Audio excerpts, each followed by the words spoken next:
샬롬 샬롬 샬롬 샬롬. 하나님 사랑합니다. 여러분 주 안에서 사랑합니다.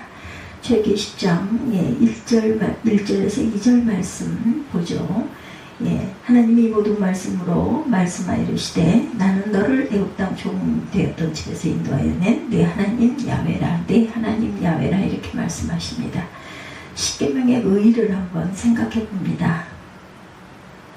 그리스도인들이라면 십계명이라는 이름을 많이 들어봤을 거예요. 기독교 신자가 아니라 해도 십계명이라는 칭호가 많습니다.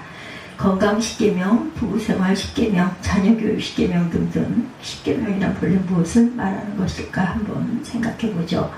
성경의 십계명이란 명칭은 신명기에 나타납니다. 신명기 4장 13절과 10장 4절에 보면 에쉐르 디바르란 명칭으로 언급되어 있습니다. 그러면 어떤 것이 십계명인가? 그 내용은 출애굽기 20장과 신명기 5장에 정리가 되어 있죠. 구체적으로 말씀드린다면 하나님 앞에 다른 신을 두지 말라는 것, 우상을 만들거나 섬기지 말라는 것, 하나님의 이름을 망령되이 일컬지 말라는 것, 안식일을 구별하여 거룩하게 지키라는 것, 부모를 공경해라, 살인하지 말아라, 간음하지 말아라, 도적질하지 말아라, 이웃에게 거짓 증거하지 말아라, 이웃의 것을 탐하지 말라는 등의 10가지 항목이죠. 이 10가지 항목 계명이 왜 그렇게 중요한가? 먼저 십계명의 의의를 한번 살펴봅니다. 첫째, 십계명의 첫 번째 의의는 십계명의 성경 계명의 요약이다, 이런 점입니다. 우리는 항상 하나님 말씀을 지켜야 된다는 설교를 듣습니다. 그럼 도대체 어떤 말씀을 어떻게 지키라는 것인가? 그리스도를 믿는 사람들의 삶의 표준이 있어야 되겠죠. 그냥 성경대로 살라고 하면 성경에 어떤 말씀을 어떻게 지켜야 할지 막연할 수 있어요. 바로 그 명백한 대답이 바로 십계명, 명백한 대답이 십계명이다. 십계명은 바다에 있는 등대와 같습니다. 바다는 넓지만 그 바다에 다니는 길이 있다고 그러죠. 해로라고 합니다. 또한 하늘을 나는 비행기는 항공로가 있다고 그러죠. 하늘을 나는 비행기도. 말씀도 마찬가지. 말씀도 분명한 좌표가 있을 것이 바로 십계명입니다. 가나안 땅에 들어가기 직전의 곳에는 백성들에게 말씀하시죠. 야훼의 모든 말씀을 산이 불 가운데, 구름 가운데, 흑암 가운데 큰 음성으로 너희 총회에 이르신 후에 더 말씀하지 아니하시고 그것을 두 돌판에 써서 내게 주셨느니라. 신명기 5장 21절입니다. 모세가 시내산에서 받은 말씀은 많지만 하나님께서 모세에게 직접 써주신 돌판은 율법 전체가 아니라 바로 십계명이라는 것입니다. 1절에 10장 1절에 이 모든 말씀이란 말이 나오죠. 이 모든 말씀이란 어떤 말씀인가? 성경 전체를 암시하는 말씀이지만 실제로는 십계명이다. 십계명을 성경 율법의 요약이라고 한다면 성경의 모든 율법은 십계명의 어떤 조항에 귀속시킬 수 있다라는 뜻을 갖고 있습니다. 과연 성경의 모든 계명들을 십계명 안에 포함시킬 수 있을까? 그렇습니다. 구체적 의미로 본다면 오히려 계명의 정신이나 넓은 의미에서 그렇게 말할 수가 있어요. 성경의 모든 율법은 대략 세 종류로 분류할 수가 있다. 첫째는 제사법적 계명. 죄인들이 하나님께 나아가기 위해서 어떤 속죄가 필요한가를 가르치는 것이 제사법입니다. 예를 들면 레위기의 내용이죠. 제물과 제사장, 제사 방법을 언급하고 있어요. 둘째는 재판법 혹은 시민법적 계명입니다. 이웃과의 갈등이나 범죄에 대한 정확한 판결 기준이 바로 재판법이죠.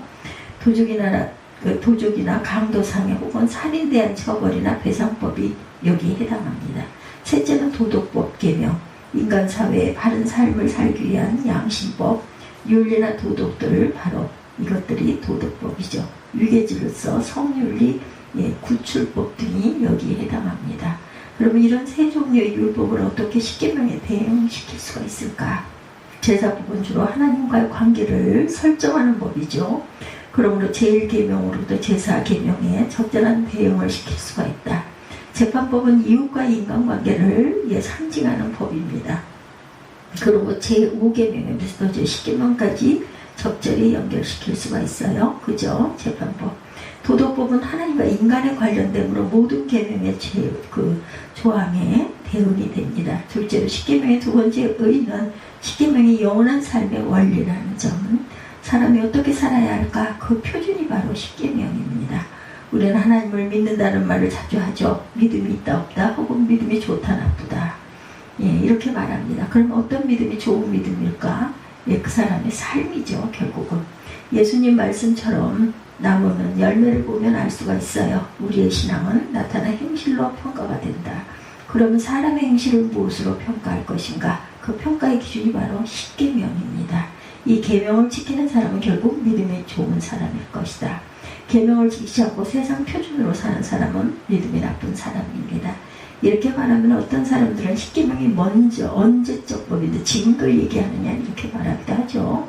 그것은 성경을 몰라도 한참 모릅니다. 십계명은 폐지된 율법이 절대로 아니다. 하나님은 십계명을 폐지하신 적이 없으세요. 폐지는커녕 십계명은 하나님 백성들이 지켜야 할 영원한 삶의 그 원리고 균형이죠. 십계명이 얼마나 중요한 삶의 원리인가 하는 것은 예수님의 가르침을 보면 알 수가 있습니다. 예수님은 산상수훈에서 십계명을 중요하게 언급하십니다. 예를 들면 살인하지 말라는 계명에 대해서 주님이 말씀하시죠. 옛사람에게 말한 바 살인치 말라 누구든지 살인하면 심판을 받게 되리라 했다는 것을 너희가 들었으나 나는 너희에게 이르노니 형제에게 노하는 자마다 심판을 받게 되고 형제를 대하여 나가라 하는 자는 공회로 잡히게 되고 미련한 놈이라 하는 자는 지옥불에 들어가게 되리라. 마태복음 5장 21, 2절입니다. 사도 요한도 요한복음에서 마찬가지죠. 그 형제를 미워하는 자마다 살인하는 자니 요한일서 3장 15절. 살인이란 육체적 살인만이 아니죠. 마음에서 미워하는 마음도 살인으로 규정을 합니다. 가늠이 된 계명도 마태복음 5장 27, 8절에 가늠치 말라 하였다는 것을 너희가 들었으나 나는 너희에게 이르노니 여자를 보고 음욕을 품는 자마다 마음에 이미 가늠하였느니라. 마태복음 5장 27, 8절입니다. 꼭 성관계를 맺는 것만이 가늠이 아니다. 마음으로 음욕을 품는 것도 가늠이다. 이런 면에서 본다면 예수님은 십계명을 폐지하기는커녕 오히려 강화하셨다. 바리새인들은 외형적으로 십계명을 지켰습니다. 그러나 예수님은 영적인 십계명, 마음의 십계명을 지키도록 하십니다. 십계명은 이생의 규칙일 뿐만 아니라 영원한 천국의 규칙이기도 하죠. 십계명에 대한 예수님의 또 다른 중요한 교훈은 어떤 서기관이 예수께 와서 묻습니다. 어떤 계명이 가장 큰 계명입니까? 예수께서 대답하시죠. 예, 마가복음 12장 29절에서 31절 말씀입니다. 예수께서 대답하시되 첫째는 이것이니 이스라엘아 들으라. 주곧 우리 하나님은 유일한 주시라. 내 마음을 다하고 목숨을 다하고 뜻을 다하고 힘을 다하여 주 너의 하나님을 사랑하라 하신 것이요. 둘째는 이것이니 내 이웃을 내 몸과 같이 사랑하라 하신 것이라. 이에 더 큰 계명이 없느니라. 예, 출애굽기 20장 1, 2절 십계명 서론 이런 제목으로 함께 은혜를 나누고 있습니다. 이렇게 예수님은 십계명을 크게 둘로 나누시죠. 첫째는 하나님을 사랑하는 것이고 둘째는 이웃을 사랑하는 것이다. 여러분들 많이 들어보셨을 거예요. 예수님은 십계명을 크게 둘로 나누셨다. 첫째는 하나님을 사랑하는 것, 둘째는 이웃을 사랑하는 것. 즉 하나님과의 관계를 설정하는 법이 바로 십계명이고 이웃과의 바른 관계를 설정해 주는 것도 십계명 안에 있다. 십계명은 인간과 하나님, 인간과 인간이 어떻게 공존해야 주는지를 보는 생존의 규칙, 이러므로 세상이나 천국에서나 영원히 폐기될 수 없는 원리다. 셋째로 십계명의 세 번째 의의는 인간이 사랑해야 될 대상과 방법을 명시하고 있습니다. 우선 사람의 대상에 대해서 생각해 봅니다. 우리는 먼저 하나님을 사랑해야 된다. 그 다음에는 인간을 사랑해야 합니다. 여기서 순서를 유의해야 합니다. 먼저 하나님을 사랑하라. 하나님을 사랑하는 것이 인간으로의 첫 번째 의무입니다. 그 다음으로 인간을 사랑하라. 하나님을 사랑하지 않으면서 인간을 사랑한다는 것은 거짓이고 위선이라고 하죠. 하나님을 사랑하지 않는 자는 본질적으로 사람을 사랑할 수 없습니다. 반대로 하나님을 중심에서 사랑하는 사람은 자연히 사람도 사랑할 수밖에 없다. 하나님을 사랑하고 인간을 사랑하는 것이 인간의 가장 중요한 도리라는 것이죠. 그렇다면 하나님과 인간 외에 어떤 대상도 사랑하지 말라는 뜻일까? 그거는 아니겠죠. 예를 들면 자연을 사랑하고 동물을 사랑하면 안 된다나 그렇지 않습니다. 이 세상에 하나님이나 인간처럼 사랑해야 될 대상은 없다라는 것이죠. 어떤 피조물, 어떤 자연물도 결코 하나님이나 인간 정도로 사랑할 대상은 아니라는 것. 어떤 환경론자들은 동물이나 인간이 똑같다 이렇게 말합니다. 심지어는 인간보다 자연을 더 사랑한다는 사람도 있습니다. 어떤 사람들은 개를 사람처럼 사랑합니다. 좋지 않죠. 결국 그럴 수는 없다. 세상 종말이 오면 천지는 없어집니다. 그러나 인간 영혼은 결코 사라지지 않습니다. 인간과 다른 피조물을 같은 위치에 놓는 것은 하나님의 창조 질서를 무시하는 일입니다. 한 영혼은 천하보다 중요하죠. 그 말씀이 괜히 있는 말씀이 아니에요. 인간의 중요성을 강조한 말씀입니다. 아무튼 십계명은 사람의 대상을 명백히 밝히고 있어요. 첫째는 하나님, 둘째는 인간. 그 다음으로 사람의 방법입니다. 십계명은 사랑의 방법을 명시합니다. 우선 하나님을 어떻게 사랑해야 하는지를 보여주죠. 세상 사람들도 하나님을 사랑한다고 말합니다. 그러면 하나님은 어떤 사랑을 말하는 것일까? 제1계명에서 제4계명, 하나님 대신계명이죠. 유일하신 창조주 하나님을 믿으면 돼요. 다른 신은 존재하지 않습니다. 하나님은 영이시기 때문에 우상이나 미신으로 믿지 말아야 한다. 하나님의 이름을 함부로 일컫지 말고 하나님의 명예를 위해서 살아가야 합니다. 하나님을 섬기는 날을 구별해서 예배를 드려야 합니다. 이것이 하나님을 사랑하는 구체적인 방법이에요. 이웃을 사랑하는 방법 또한 그렇습니다. 십계명은 이웃을 어떻게 사랑해야 하는지를 잘 보여주죠. 믿지 않는 사람들도 이웃을 사랑하는 말을 자주 합니다. 그러면 어떻게 하는 것이 이웃을 사랑하는 것일까? 수재의연금을 내는 것일까? 아니면 가난한 자를 돕는 것이 의일까? 가끔 한 번씩 양로원을 찾아가나 정기적으로 구제비를 내는 걸까? 아니면 봉사활동을 하는 것일까? 성도들 가운데 그런 식으로 살지 못해서 괜히 미안해하는 사람들도 있습니다. 절대로 미안할 것 없어요. 이웃사랑은 그런 것들이 아닙니다. 이웃사랑은 이웃을 사랑하는 한 가지 방법이 될 수는 있겠지만 그러나 그런 것들이 이웃을 사랑하는 근본적인 모습은 아니다. 그런 일들을 천만 번 하는 것보다 중요한 것, 그것은 바로 평소에 십계명대로 사는 일입니다. 부모를 공경하고 마음에서부터 남을 미워하지 않고 또한 마음에서부터 음란한 생각을 품지 않고 도적질하지 않고 거짓말하지 않고 이웃의 소유를 탐내지 않습니다. 이런 자세로 사는 사람은 그 자체로도 이미 이웃을 사랑하고 있는 사람들이다. 왜냐하면 이웃과 함께 공존할 수 있는 삶의 기반을 제공하고 있기 때문입니다. 이와 같이 십계명은 어떤 대상을 어떻게 사랑해야 되는지를 구체적으로 가르치고 있습니다. 십계명의 세 가지 의의를 기억하시기 바래요. 십계명은 성경 계명의 요약입니다. 십계명은 영원한 삶의 규범이고 우리가 사랑해야 될 대상과 방법을 명시하고 있다. 십계명을 그럼 지켜야 될 이유는 어디에 있는가? 논의할 것은 십계명을 지켜야 하는 이유입니다. 왜 이 계명을 지켜야 할까? 세 가지의 이유가 있어요. 첫째, 우리는 이미 하나님의 자녀가 되었기 때문입니다. 오늘 말씀에 나는 너를 애굽 땅 종되었던 집에서 인도하여 낸 너희 하나님 야훼니라. 오늘 본문이 1, 2절이죠. 이스라엘 백성들이 계명을 지켜야 하는 이유는 구원받았기 때문이다. 오늘날 우리도 마찬가지 우리가 계명을 지켜야 될 이유는 우리가 이미 구원을 받아 하나님의 자녀가 되었기 때문에 다시 말씀드리면 구원받기 위해서 계명을 지키는 것이 아니라 구원받았기 때문에 계명을 지키는 것이다. 예수님 당시에 바리새인들이나 서기관들은 거꾸로 생각을 합니다. 그들은 계명을 지켜야만 천국에 들어갈 수 있다라고 생각을 합니다. 그래서 부정한 음식을 먹지 않았고 안식일을 까다롭게 지켰어요. 일주일에 2번씩 금식을 합니다. 율법을 암송합니다. 할례를 받았습니다. 결례법을 지켰습니다. 그러나 이런 것들은 근본적으로 잘못됐다. 무엇이 잘못되었을까? 율법을 지키는 전체가 잘못되어 있습니다. 우리는 천국에 가려고 율법을 지키는 게 아니라 천국 백성이 되어 있기 때문에 율법을 지키는 것이다. 이 세상 사람 누구도 율법을 지켜서 천국까지는 못해요. 왜냐하면 세상에 단 한 사람도 율법을 완벽하게 지킬 수 있는 사람은 없기 때문이다. 갈라디아서 2장 16절입니다. 사람이 의롭게 되는 것은 율법의 행위에서 난 것이 아니요 오직 예수 그리스도를 믿음으로 말미암아 않는 줄 아는 거로 우리도 그리스도 예수를 믿나니 이는 우리가 율법의 행위로서가 아니고 그리스도로 말씀으로 의롭다함을 얻으려 합니다. 율법의 행위로서는 의롭다함을 얻을 육체가 없느니라 이렇게 말씀하고 있어요. 근본적으로 우리는 죄인들이죠. 죄성을 타고났어요. 원죄로 인해서 행실은 물론 본심부터가 죄악된 것입니다. 그러므로 하나님 앞에 의롭다고 인정받을 수 있는 사람은 없어요. 다만 속죄받음으로만이 구원을 받습니다. 그리스도를 믿음으로만이 하나님의 자녀가 돼요. 그러므로 계명을 지키는 것은 구원받기 위함이 아니라 이미 구원받았기 때문에, 하나님의 자녀가 되었기 때문에, 이미 예수를 믿고 하나님의 백성이 되었기 때문에, 그러니 계명을 지키는 것이다. 과거 출애굽 시절을 보면 이스라엘의 십계명을 받은 장소는 시내산이죠. 애굽도 아니고 홍해도 아닙니다. 무슨 뜻이에요? 이미 구원받은 후라는 뜻입니다.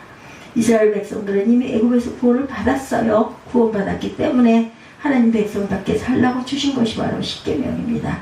오늘 말씀에 보면 2절이죠. 나는 너를 애굽 땅 종되었던 집에서 인도하여 낸 너의 하나님 야훼로라. 이스라엘은 이미 출애굽해서 탈출했습니다. 바로의 종 노예의 신분에서 해방이 됩니다. 완전한 하나님의 자녀가 되었어요. 그렇기 때문에 계명을 주신다는 거죠. 본문은 영적인 의미가 있습니다. 애굽은 죄악된 세상을 의미합니다. 바로의 노예란 바로 사단의 노예, 죄의 종을 상징합니다. 그러므로 오늘 우리도 마찬가지, 우리가 십계명을 지키는 것은 구원받기 위해서가 아니라 구원받았기 때문이다. 사단에게서 해방이 되었어요. 하나님의 자녀가 되었습니다. 그러므로 십계명을 지키는 것이다. 둘째로 우리가 하나님의 거룩한 성품에 참여하기 위함이다. 어느 사회든지 그 사회에 표준이 있죠. 하나님 나라는 하나님의 성품의 표준입니다. 하나님은 거룩하신 분이죠. 선하신 분입니다. 죄가 없으신 분이에요. 그러므로 그러한 하나님의 나라에 가려면 당연히 하나님의 성품과 같이 거룩한 삶을 살아내야 한다. 그 표준이 바로 십계명입니다. 대한민국 국회의 일을 저는 잘 모르지만 가끔 신문지상에 보면 좀 의아한 생각이 들 때가 많습니다. 대한민국 국회의원들은 바른 정치개혁법을 왜 만들지 못하는 것일까? 정치자금법, 선거법, 선거구 조정법 왜 올바로 고치지를 못할까 하는 의문이 들 때도 있습니다. 고치기는커녕 범법자들의 그 체포 동의만을 부결시켜 버렸을까? IQ가 낮아서일까? 학력이 모자라서일까? 그렇지 않겠죠. 그들은 모두 다 대단한 학력을 갖고 있는 사람들입니다. 법관 출신도 많습니다. 아주 영리한 사람들이죠. 그런데 왜 인간 이하의 짓들을 할까? 한마디로 국민의 수준을 알기 때문이겠죠. 한국의 정치판을 압니다. 국민들이 아무리 떠들어봤자 특정 정당 간판 달고 특정 지역에 출마하면 또 당선이 될 것이다. 정당 간판이 있는 한 낙선은 안 될 것이다. 그러니 난리를 치죠. 결국 국회의원의 수준은 국민의 수준이다. 그 천국의 수준을 말씀드리기 위해서 제가 한번 생각을 해봤습니다. 천국의 수준은 하나님의 인격과 성품에 맞춰져 있어요. 그 수준대로 만든 법이 바로 십계명이라는 것. 그러므로 만일 누구든지 십계명 정신으로 산다면 그 사람 속에는 이미 천국이 이루어져 갈 것이다. 어떤 가정이 십계명 정신으로 산다면 가정에 천국 질서가 세워질 것이다. 교회가 십계명 정신으로 산다면 교회는 천국의 모습이 나타날 것이다. 십계명대로 살고 십계명대로 실천하십시다. 셋째로 십계명을 지키는 삶이 최고 행복을 보장한다. 십계명대로 살면 인생은 복된 인생이 됩니다. 왜냐하면 십계명은 인생의 모든 삶에 가장 잘 부응하도록 만들어졌기 때문이다. 첫째 십계명은 인간 영혼에 가장 잘 부응하는 법입니다. 최고의 영혼의 법칙이에요. 제1계명은 하나님 외에 다른 신이 없다고 말씀하시죠. 유일하신 하나님을 섬기는 것이 인간 영혼에 가장 안정되고 평화로운 삶을 보장합니다. 성경이 말씀하죠. 내 하나님 말씀에 악인에게 평강이 없다 하셨느니라. 이사야 57장 21절입니다. 하나님 없는 악인에게 평안이 없어요. 제2계명도 하나님은 영이신 하나님이시죠. 물질이 아닙니다. 그러므로 모든 우상이나 미신에는 근본적으로 평화가 없습니다.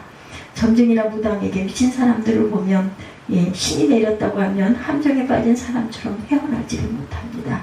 재산 바치고 폐인이 되죠. 야훼를 경외하는 것은 제1의 지혜입니다. 명철입니다. 십계명을 지키는 자는 영혼의 축복을 받습니다.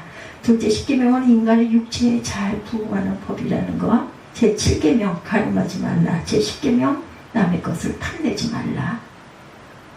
요즘 사람들은 성해방이 진정한 자유인 양 선전합니다. 그러나 아직까지 성을 개방하고 편안하게 사는 사람들을 본 적이 없습니다. 다 개처럼 살다 개처럼, 동물처럼 살다 동물처럼 죽습니다. 동물의 왕국에 살다가 동물의 왕국에 들어가게 된다는 거죠. 그러나 십계명대로 살면 건강이 옵니다. 제5계명은 장담하고 있죠. 부모를 공경하는 자는 장수하리라. 그러나 정말 건강하고 싶다면 십계명을 잘 지켜야 합니다. 셋째 계명은 가정의 수용에서 부응되는 최고의 법입니다. 가정을 바로 세우려면, 축복받는 가정이 되려면 십계명대로 살면 된다. 제7계명, 간음하지 말라. 간음은 자기 가정을 깨고 남의 가정도 깹니다. 그러나 십계명대로 산다면 내 가정도 지킬 수 있고 남의 가정도 지켜집니다. 십계명대로 사는 것은 곧 가정과 자녀, 부부생활을 보장받는 길이다. 넷째 십계명은 인간의 경제생활에도 부응합니다. 십계명은 경제의 원리이기도 하죠. 누구든지 십계명 정신으로 살면 부유하게 살 수 있다.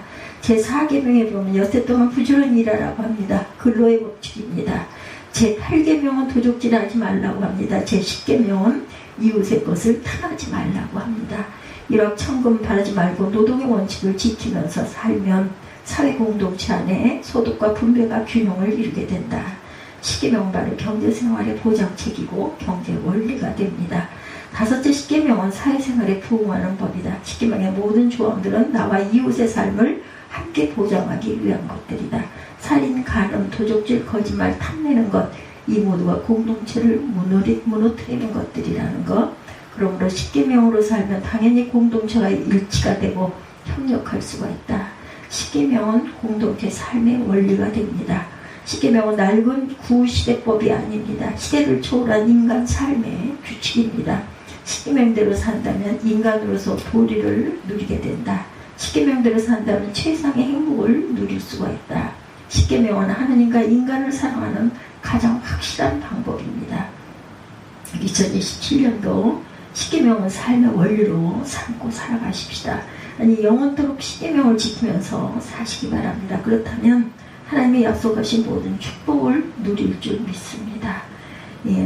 신명기 30장 15, 6절, 19절, 20절입니다. 30장 15, 6절, 19절과 20절입니다.